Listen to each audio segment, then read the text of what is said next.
Welcome to the special Christmas edition of Media Buzz. I'm Howard Kurtz. Merry Christmas to all of you and Happy Hanukkah, which is also underway.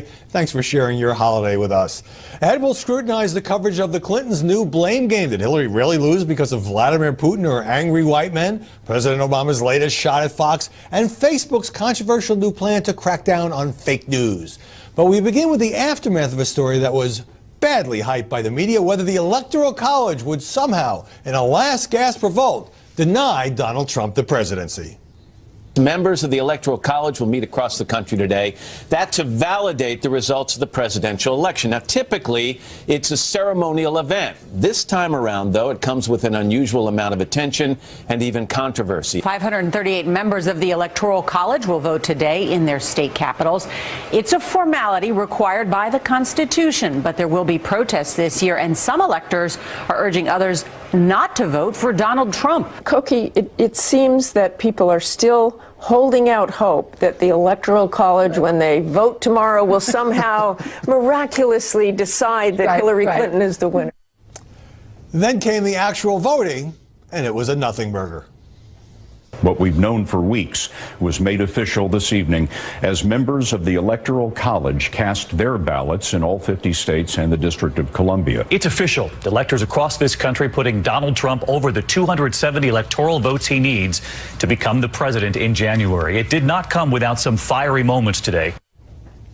Joining us now to analyze the coverage of the Trump transition, Aaron McPike, political commentator and a former reporter for Real Clear Politics. Molly Hemingway, senior editor at The Federalist. And Michael Tomasky, columnist for the Daily Beast. So when the Electoral College, Aaron, formally certified Trump's victory, he tweeted this: "We did it. Thank you to all of my great supporters. We just officially won the election. Parentheses, despite all of the distorted and inaccurate media." So can we now conclude that media bashing will become a permanent feature of the Trump presidency? Oh, I'm sure there will. It has worked for him so far. But in defense of coverage of this story, at least some of it, it has been a shocking year with all kinds of surprises. So we had to cover it some. Some, but maybe too much. I want to come back to the coverage, but I want to turn on this tweet now.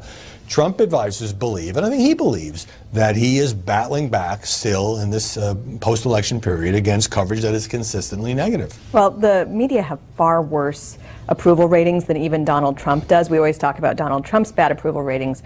Media have far worse. And this is a great example of why. I mean, they hyped that Hillary was going to win the election and ended up losing more electors than Donald Trump did. It reminds me of that character on The Simpsons, Sideshow Bob, who's always stepping on rakes. That's what the media seem like. Whichever direction they turn, they just keep stepping on rakes. Reduced to a cartoon character. But like the debate here with Trump continuing to bash the press and journalists by name and news organizations by name is, should he be more gracious and unifying, or is it better for him to be riling up his base and keeping them active to support his agenda? Well, yes to both. I mean, yes, he should be more gracious and unifying, but yes, it's better for him politically to rile up his base. That's what he's going to do. You don't see them as mutually exclusive? Well, in a normal world they would be, but I guess they're not very mutually exclusive now. I mean, he knows that the people who voted for him and the hardcore Trump supporters, whenever he sends out a tweet that says the media did this and it was outrageous, they're going to believe him no matter what the actual objective truth of the matter is. So that's a way to keep people on his side and keep people worked up. Right, but with a grand total of 2 electors going rogue against Trump and 4 against Hillary, as Molly alluded to. Yes, of course it had to be covered because it was sort of interesting. Can we now admit that this was blown out of proportion by the media, perhaps some wishing that maybe this would actually happen? Well, it wasn't covered appropriately. As you may remember, Politico had a pretty lengthy story on how a number of these electors were lobbied. They got phone calls, they were badgered, they were harassed, they got emails, there were some death threats. But as far as I'm concerned, only Politico did that story, and then everyone else talked about it.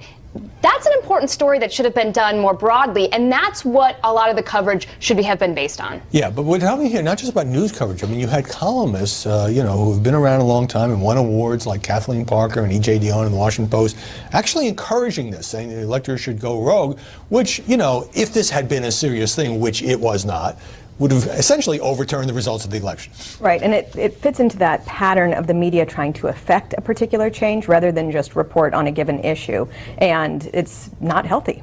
But the end game, though, was, of course, to talk further about the Electoral College and whether we still need the Electoral College. And that coverage is going to die going forward. But that we should actually talk about that again before the next election. Some media are entitled to try and encourage an outcome. They're called columnists, they're called polemicists, they're allowed to have their point of view, and they're allowed to say. E.J. Dionne is perfectly allowed to say what he wants to say about the Electoral College.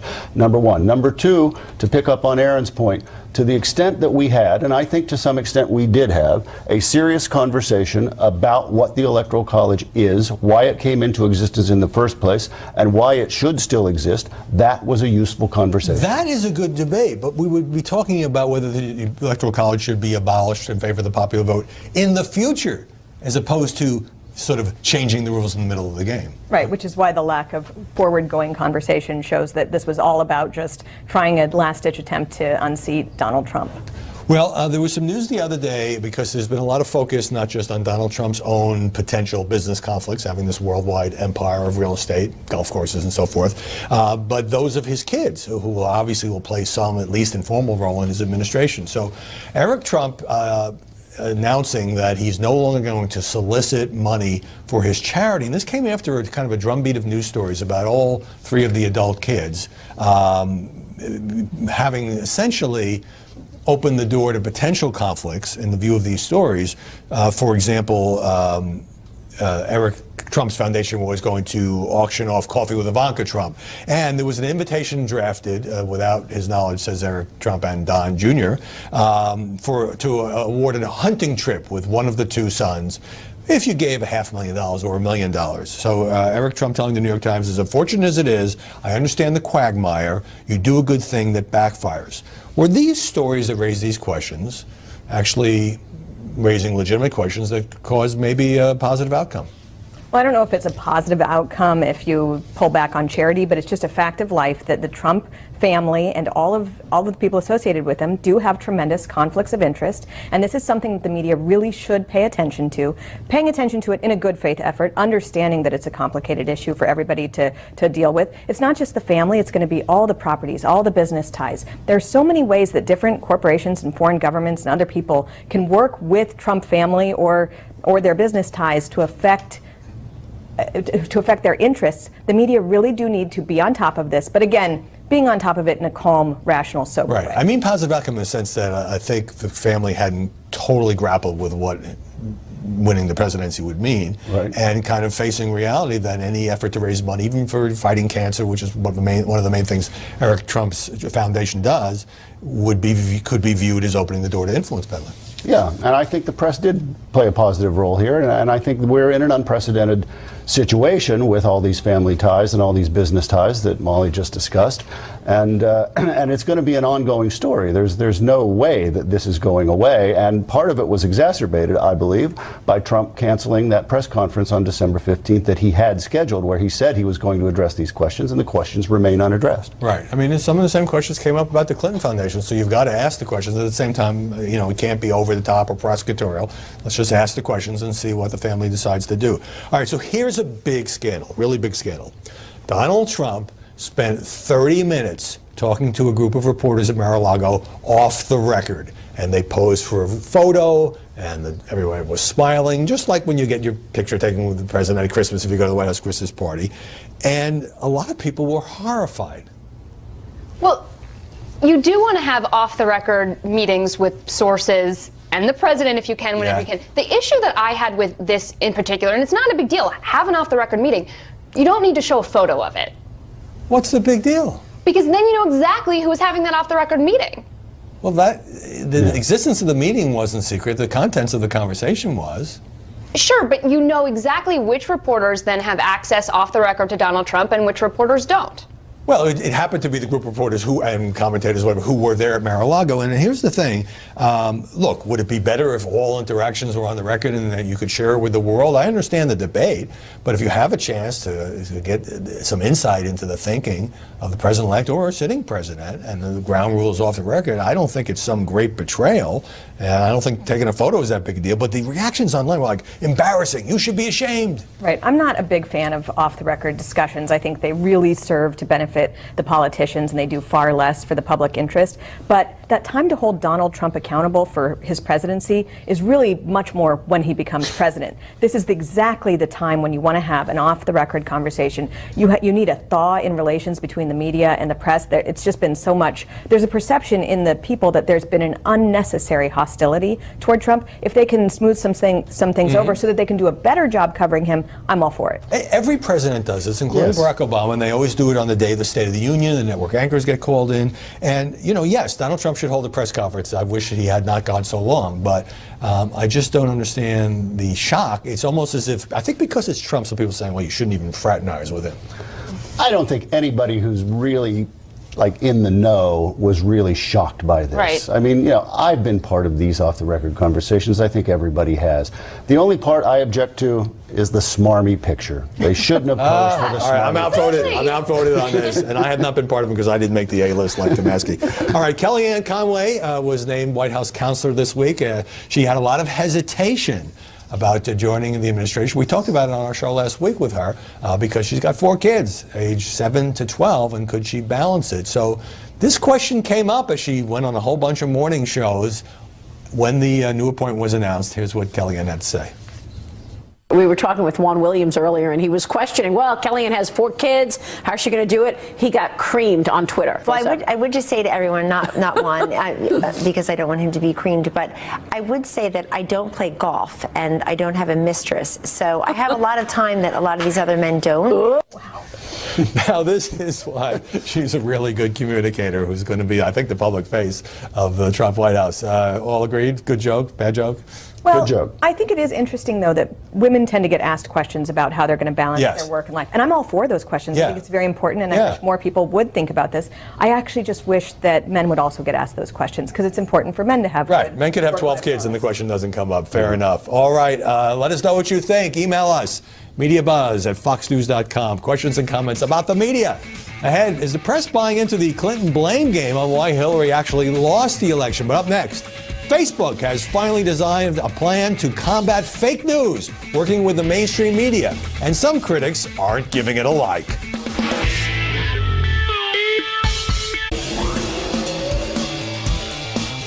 Facebook is finally trying to stem its tide of fake news, and not everyone is happy about that. It's teaming up with fact-checking operations, including Snopes, ABC News, PolitiFact, and factcheck.org, to confirm stories that are out-and-out fake. Now, in this experiment, such stories will be easier for readers to flag, and if the outside news groups deem them bogus, they'll be labeled false and buried in users' news feeds. Mark Zuckerberg company saying it's focusing on the worst of the worst, on the clear hoaxes spread by spammers for their own gain. Molly Hemingway, you write the following. Fake news hysteria is just that, hysteria. It's a narrative being pushed by progressives to explain how Hillary Clinton could possibly have lost an election to Donald Trump. Now, I have to partially disagree. I mean, there is absolute made-up BS on both sides, and it does have real consequences, as we saw with the D.C. pizzeria that was invaded by an armed gunman who believed an online story about a child sex ring headed by Hillary. Yeah, but there's nothing new about fake news. Fake news has been with us since the world began, whether it's the Weekly World News or what you can get on Facebook. And this is just a desperate attempt to not deal with the reality that the media didn't do a very good job covering the news this year. And there are different ways you can handle fake news. You can hunt down literally every corner of the internet trying to find any possible evidence of fake news, or you can just do a better job doing your own job. And that's what I wish the media would focus on, rather than searching for enemies, real or imagined. Michael Tomasky, a narrative being pushed by progressives? Oh, no. I mean, look, we have to be able to agree on a few things in this world. There's not that much that left and right agree on in this country, but we have to be able to agree, I would hope, that if somebody is sitting at home and intentionally put some story out that they know to be false, like that Pizzagate thing, that we have to collectively do something, make some effort to try and stop that from happening. Okay, so for instance, Rolling Stone putting out a story they knew was false on a gang rape at University of Virginia. Well, they didn't know that. They didn't know it was That was a false. horrifying journalistic There were felony. There were journalistic failures every step of the way there. Yeah. And instead of condemning Rolling Stone, we have media figures praising it. You have President Obama saying it's a great example of a publication. But I'm trying That's a much bigger problem for people's Who trust praised in the that? media. Who praised that Charlottesville story? Nobody praised that. Initially, everybody praised the story until it was revealed to be Initially, a and then when total, it was revealed, total it was hoax. Again, through trash. journalistic failure. And that's what we should be focused on. Our failures, our inability to report facts instead of pushing Aaron, narratives let me just throw this rather at than you. other things. I'm trying to make a distinction here between all kinds of failures by the mainstream media, bad information, distorted stories, bias, you name it, and the people who sit in their basements and deliberately make stuff up, like the Pope endorsed Donald Trump, Yeah, look. In order to make some money. Fake news may have been around since the beginning of time, but the internet has not been. Right. And Facebook is a huge source of news for billions of people on the planet. I mean, this is a really important story, and Facebook has been talking about how they're in the news distribution business, they are in the news content gathering business. I mean, you walk around this city and you will see advertisements to go live on any bus that you pass, on any bus stop. It's a problem, and Facebook really needs to take responsibility, and they're shirking it because in the statement they say, we believe in giving people a voice and that we cannot become arbiters of truth ourselves, so we're approaching this problem carefully. It was weak. I mean, they need to do a lot more. So you believe that Facebook should hire editors and do it on its own? They're talking about how they're a content and distribution But business. then Facebook will be accused of bias and censorship anytime it makes a disputed call. Tough. That comes with responsibility when you're giving news to that many people. Yeah. You see, for example, PolitiFact as partisan and unreliable. We don't have time to debate that here, but it's the same true for the Washington Post Fact Checker, factcheck.org. I mean, none of these organizations is perfect, but don't they at least try to use facts to debunk things that are not true? No, the entire fact-checking enterprise has serious credibility problems. PolitiFact is a great example, not just because they are so partisan, as we've seen through what they've covered, but they don't even just necessarily cover facts. Facebook says they're just going to be looking for the worst of the worst, but PolitiFact has such mission creep. They don't just check facts. In fact, they hardly do that. They check opinions, predictions, analysis, and that's subjective. And people who don't know the difference between objective truth and subjective analysis should not be in the business of determining what is or is not. By the way, you know, some of these people call it censorship. Nobody is talking about deleting these posts, essentially tagging them to let people know. Although in a Pew poll, 84% of Americans say they're confident they can detect fake news. So maybe this is something that journalists are more concerned about than the average person. Yeah, I don't think 84% of people really can detect fake news. No, what Aaron said is right. Facebook is a news delivery system now. And if you're going to be that comes with some responsibilities that they have to own up to. Right. And what about when fake news starts to blend with ISIS recruitment? I mean, this is a really serious problem, and Facebook should be taking it very But censorship is also a serious problem, and I think it's interesting. Chinese state media thought that Facebook's plan was a great plan. That should concern us. That instinct is exactly the opposite. So you see of it what as we should be censorship, just seeking. in a few seconds, even if it just means that a story is kind of demoted in the news feed because there's some kind of consensus that it's fake. I just think it's missing the entire problem, which is we need to do a better job with our coverage rather than looking elsewhere for problems. And the more that we try and control things, the more people are going to distrust us and seek other outlets. It's going to make the problem worse. We need to do a better job with our coverage. Let's all agree on that. As a New Year's resolution, Aaron McPike, Molly Hemingway, Michael Tomasky, great to see you. And ahead, the Newsweek reporter who had a meltdown on Twitter and a health scare after tangling with Tucker Carlson. But first, what on earth are Samantha Bee and Glenn Beck doing cozying up to each other? And can political partisans really get along?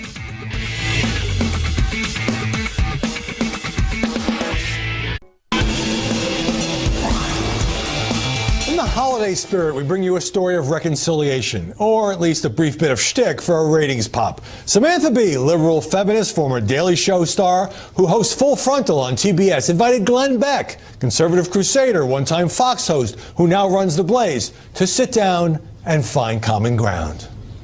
My audience is going to think that I am crazy for sitting down with you.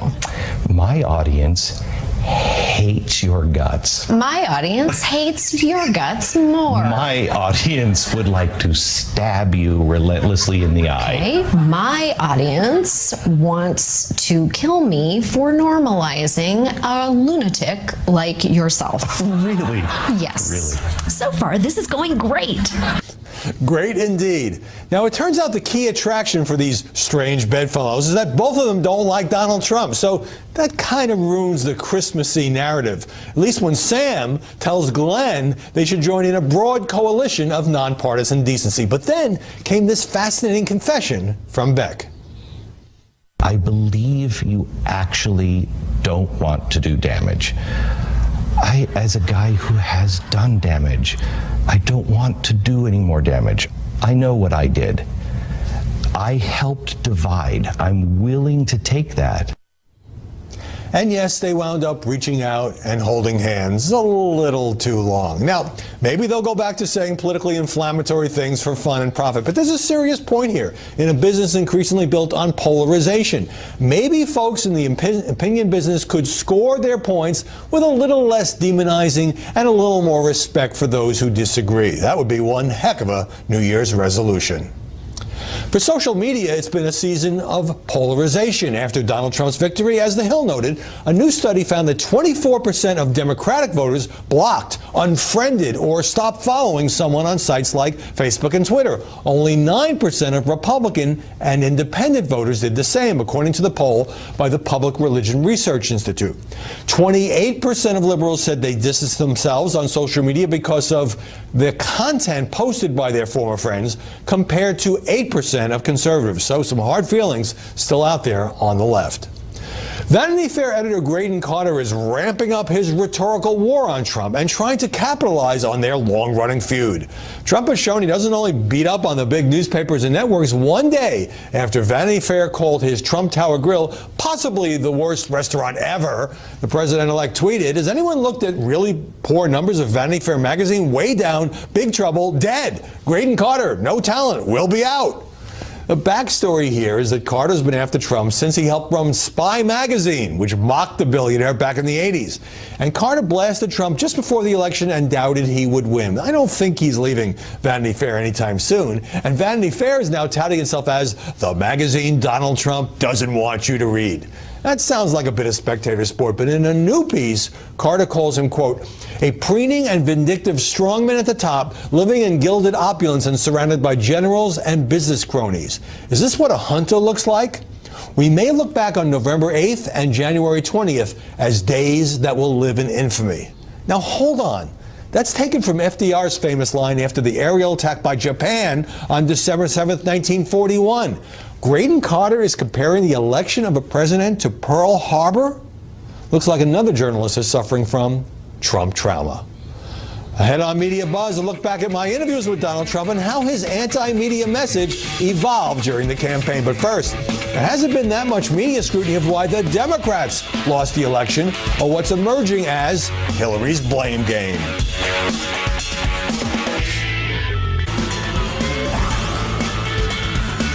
It's been largely overshadowed by the Trump transition, but Hillary Clinton, her husband, and her inner circle are engaged in a blame game about her defeat, and that has started to generate some headlines. But we're also learning more every day about the unprecedented Russian plot to swing this election. And this is something every American should be worried about. No kidding. You know, we have to recognize that, as the latest reports made clear, Vladimir Putin himself directed the covert cyber attacks against our electoral system, against our democracy, apparently because he has a personal beef against me. Do you believe this was a free and fair election? Well, look, I think the Russians clearly intervened in the election, and I think that now we know that both the CIA, the Director of National Intelligence, the FBI all agree that the Russians intervened to help Trump, but the media didn't cover itself with glory on the way they handled, I think, the matter. The New York Times reported this week in their own reporting said that they became an instrument for Russian intelligence. I want to battle through that bogus email deal, be vindicated at the end when Secretary Palsma came out and she prevailed against it all, but you know, then at the end we had the Russians and the FBI deal, but she couldn't prevail against that. The former president also told the Bedford, New York Record Review that Donald Trump doesn't know much, but he knows how to get angry white men to vote for him. Those angry white men that Bill Clinton is talking about are the same, quote, angry white men that got him elected president, and were the same angry white men that Bill Clinton was complaining about for months that the Clintons weren't reaching. But are the media avoiding an in-depth examination of why the Democrats really lost and whether they'll keep losing? Joining us now, Susan Faricio, chief congressional correspondent for the Washington Examiner, and A.B. Stoddard, associate editor and columnist for Real Clear Politics. So, Susan, 6 weeks after the election, Bill Clinton's talking about the bogus email deal, angry white men, and his grousing is becoming pretty big news. Well, what's being drowned out really is what you said, a close introspection of why Democrats weren't able to win an election that everybody thought they were going to win very easily. But you can't ignore what influence the Russian hacking or the late FBI letter from Director Comey to the Congress had on the election, because it was a close election. The outcome, she won the popular vote by several million votes. These are all good arguments, but I do think what's being drowned out is how Democrats weren't able to reach out to the voters in those key swing Rust Belt states. Right. That's the conversation we're not hearing much about. Not much, and that's not as sexy, of course. And look, I understand when the FBI affidavit was made public this past week, the rationale that James Comey used to look into the Anthony Weiner laptop and the emails, right before the election, and he made it public, and it got so much coverage. I understand Clinton people being upset about that. It was kind of flimsy, but all this drumbeat about it's Comey's fault, it's Putin's fault, it's Huma Abedin's fault, it's the media's fault. Do you think the media are buying into this blame game? No, I think it's always a story of how the losers and the losers team interprets the defeat, right? And they all coming at it from different viewpoints. Hillary's trying to kind of hide. She'll be embarrassed if the donors never give another dollar to the party, so she's trying to give them something to hang on to. John Podesta, campaign chairman, getting very aggressive, saying there's something broken at the FBI. They're all sort of having their different responses, but it is true what you're both referring to, which is that they don't want to look inward at how many Democratic voters just wouldn't get in the car and support her. And Bill Clinton's wrong. The email deal was not bogus. The email deal really killed off her candidacy because it showed her lying repeatedly long before the FBI letter from Comey. She was under an FBI investigation. People felt she wasn't honest. They weren't motivated to support her. Any of these things could be said, as you say, Susan, to tip a close election. But, the essential thing here is that it's hard to tell what Hillary's core message was and why she didn't connect with working class voters. But people also forget how tense relations were between Hillary Clinton and the press. A lot of people think the press was kind of an attack for her. But the media usually love party and disarray stories. And there's been some good, smart analysis, absolutely. But I'm not seeing as much of it, especially with the Democrats now controlling nothing, Capitol Hill here, or the White House. Is it just we're all talking about Trump? Well, I would correct you on that. I think the media loves Republicans in disarray stories. I don't think they're as attracted to Democrats in disarray. I do believe that the onslaught of attacks against Trump in the mainstream media, what you read reporters tweeting out on social media, it just shows me that the deck is stacked against Trump. A lot of reporters didn't care for him as a candidate just because of his style and his approach. And I think that's what you're seeing now in the reporting. And that's why, let's look what happened after 2012. There was so much attention and focus on the autopsy report from the Republicans and the fact that they were a splinter group. How would they get back together and move forward? You're not seeing any of that right now. Maybe we'll see that later, but not now, though. And so much attention and focus on the GOP civil war over Trump during the primaries and during the general election. But do you agree that is it not the question of just that Trump's making so much news that he's soaking up all the oxygen, that there is more media interest in when Republicans are falling or having some kind of civil war? And if so, is that I don't think ideological? at this moment, I actually disagree about this moment. I think what we're looking at is Trump transition makes an incredible amount of news. Some of it useless, but it's just constantly pouring every hour. Right. Yeah. And then you look at, like you said, Howie, they're not in control of anything more. So we focus on whether or not the House Democrats would reelect Nancy Pelosi. A big mistake, they did it anyway. We are focused on the fact that Keith Ellison is the leading contender for a fight to run the Democratic National Committee. Today, you're looking at still the remnants of what Harry Reid has done to First Senate Democrats in the Senate. I think there's a lot of focus on how kind of lost they are and how much in denial they're in. But it's overshadowed in your view. But there's there's a much more news. You think we haven't had a new president in 8 years. This is bigger news. That is also true, and we probably never had a new president like Donald Trump who makes news just by tweeting. So Politico had an investigative report the other day that I found fascinating. The top aides to Hillary Clinton, we're talking here, Jennifer Palmieri, Jake Sullivan, others, were in pretty regular touch by email, by phone, by text, with the top organizer for this. Let's get the electors to go rogue, vote against Donald Trump, and take the presidency away from him, even though he won 60 million votes. The Clinton folks never quite committed to it, but they certainly were aware of it. The media missed that story. Well, first, I'd just like to point out more leaked emails. This time we can't blame the Russians. This is clearly coming probably from one of the electors, leaking this to Politico. Probably, yeah.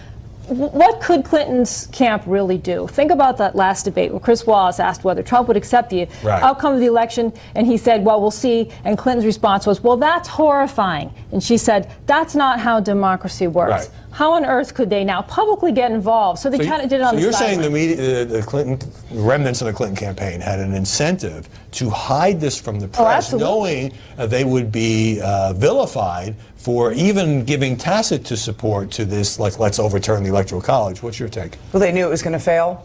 But remember, Hillary Clinton and Bill Clinton, they have to move on. I don't know what fantasies they have about their daughter running for public office one day. But all of these Democrats are scrambling for jobs. And they're going to stay in this party. They're not going to leave the Democratic Party. Right. There's nothing left of it. So they're actually under different pressure from different interest groups and activists to remain engaged and say, yes, this is an outrage. But in terms of the media coverage, do you think this is a big story?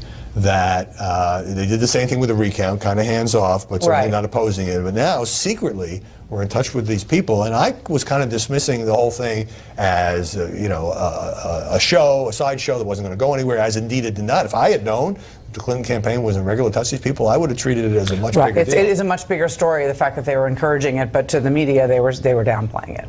Yeah. Especially given how they played the story up at the end of October to their advantage to make Trump, I think they felt this was the nail in the coffin for Trump. Oh, remember how crazy the media went after that third debate when he would not vow to commit in advance to obeying the results? And then, I don't want to overstate it, but it's pretty fascinating stuff, particularly based on that political story. Susan Ferricchio, AB started. Great to see you. And after the break from Las Vegas to Mar-a-Lago, Donald Trump and I went one-on-one half dozen times during the campaign. But look at how his message evolved during his march to the White House.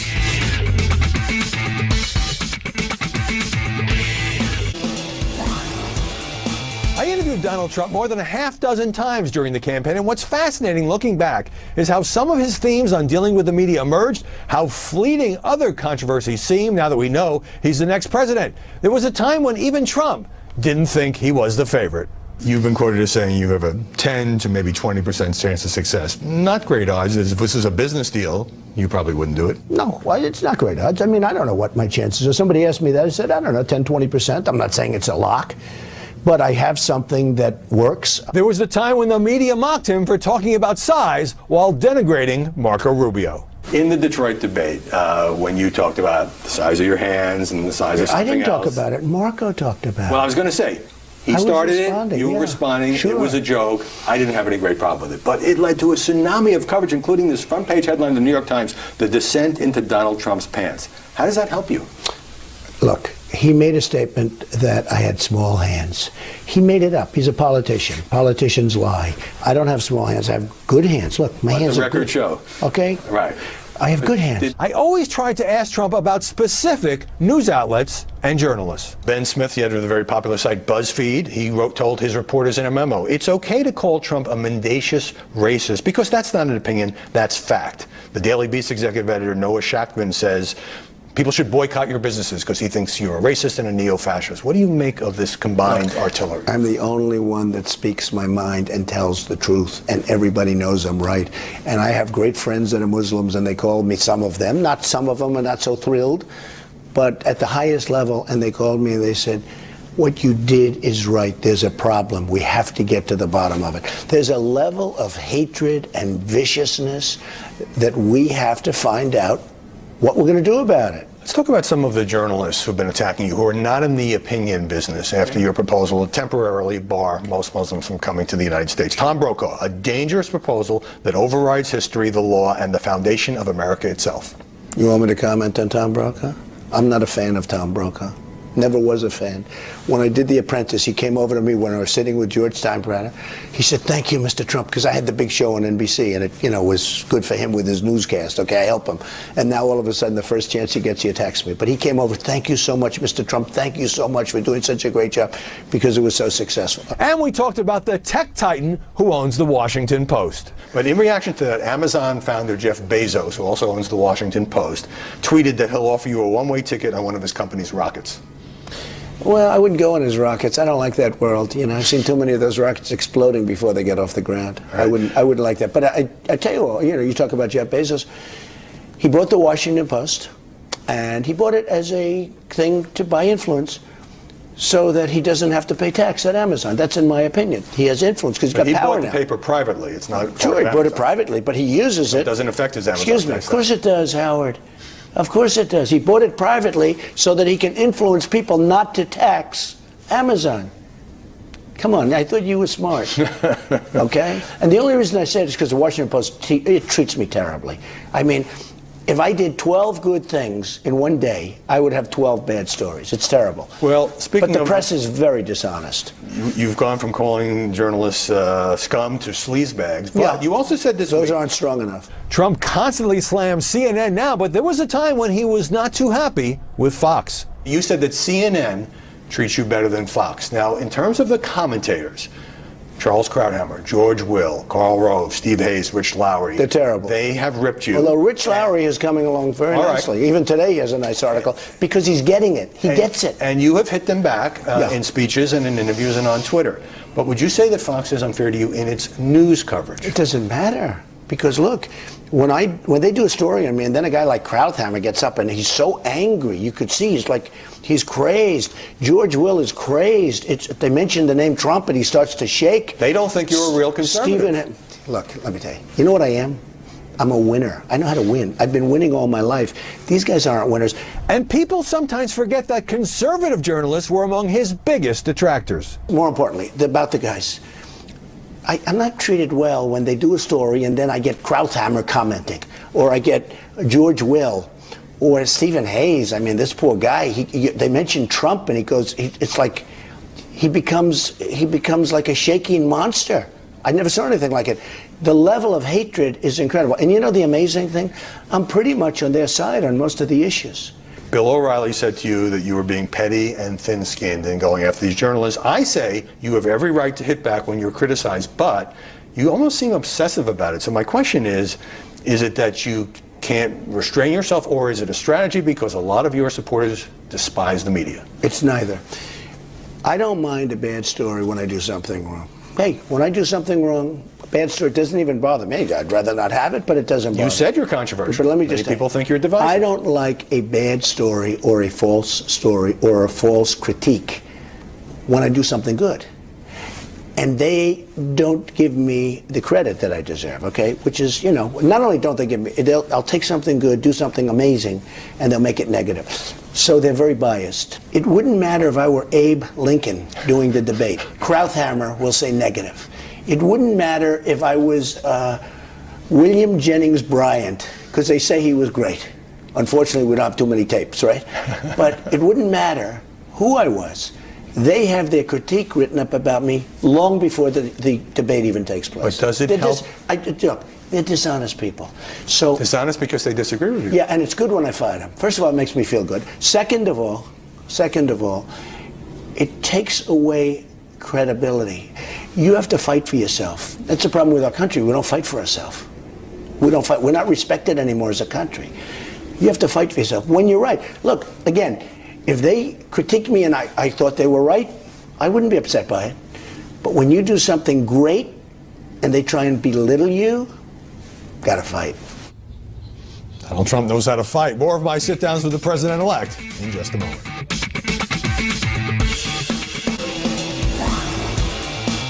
More now of our look back at my interviews with candidate Trump and his less than flattering views of the press. At times, Trump would seem to strike a bit of a truce with the media. After months of attacking the press as dishonest and slimy, you seem mostly to be toning it down a bit. Have you gone from nuclear to low-level warfare? Well, I started off basically with 0, and now I'm at 42. Some polls have me up at 42. In Florida, I'm 48. And I think I'm probably a little bit different. I mean, you have to be able to change a little bit, but I think I'm a little bit different. I'm doing very well. Are journalists treating you with some new respect because they think you may win? Not all, but they're treating me with great respect. A lot of them, I tell you, the Wall Street Journal has been terrific. They've really changed their views, and I've gained a great respect for some of the people in the Wall Street Journal. Some of the others have really changed their views, and rightfully so. I'm not saying it from my standpoint how I'm saying, you know, look, we've done a good job. Time magazine wrote one of the most beautiful cover stories that I've ever had. The one from last week where I'm talking to a crowd, but they're talking about this whole campaign. So yeah, I think there's been a big change in mode and mood.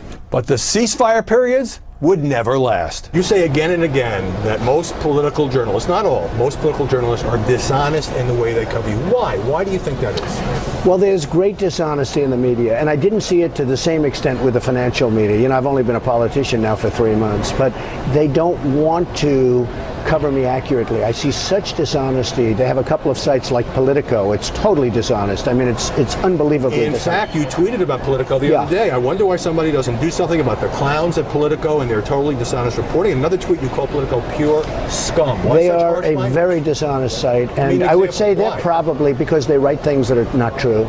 They never even call us. I mean, they very rarely even call. You are constantly denouncing some journalists who write about you and talk about you. Let me run through it. ABC's Martha Raddatz, unprofessional and biased, you say. NBC's Chuck Todd, a real loser. National News' Jonah Goldberg, dumb as a rock. Columnist George Will, a total dope. Fox's Charles Krauthammer, a totally overrated clown. I don't think you really believe that. I think that they criticize you, and your instinct, you're like a boxer, is to punch back. Well, I do punch back. I believe in punching back, but you know, those are people that I didn't think have treated me fairly. A while ago they said he's never going to run, he's never going to run. Then I ran, then he said, oh, he'll never file his papers, and I filed my papers. Now they don't know what to say, and then all of a sudden I get these really big poll numbers, and they're really good. Fascinating to look back. Still to come, the Newsweek reporter who made reckless charges against Donald Trump and blamed hostility on Twitter for a health setback.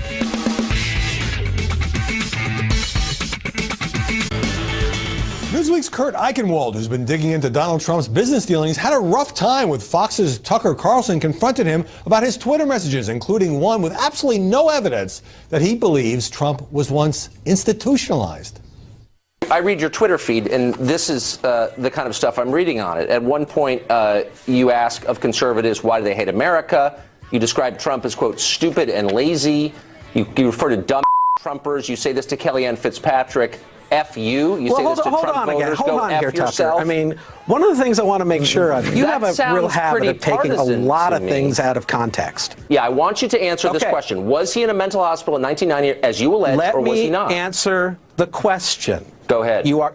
Look, you're not fooling anybody. You're trying to stop me from giving the answer. So let me Okay, give Kurt, you the answer. This is a little nutty. I got to be honest. I'm asking you Okay, a very I've also crisp noticed question. earlier.